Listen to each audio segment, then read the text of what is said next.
Hi friends, welcome to our channel. Friends, butter and oil వేసి నేను పన్నీర్ వేయించుకొని పక్కన పెట్టేశాను. ఆ తర్వాత ఆనియన్ టమాటర్ వేసి అవి కూడా వేయించుకొని పక్కన పెట్టాను. ఆలోగా నేను ఇక్కడ పన్నీర్ అనేది వేయించుకున్నాను కదా, దాన్ని నార్మల్ వాటర్ లో పెట్టేశాను. ఎందుకంటే అలా పెట్టడం వల్ల పన్నీర్ అనేది స్మూత్ గా స్పాంజీ లాగా ఉంటుంది కాబట్టి అలా వేసాను.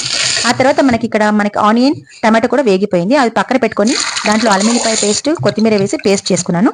అలాగే ప్యాన్ లో ఇంకొంచెం ఆయిల్ యాడ్ చేసి దాంట్లో ఈ పేస్ట్ వేసి అందులో అల్లం పేస్ట్ అండ్ ఉప్పు కారం వేసి కలుపుకున్నాను.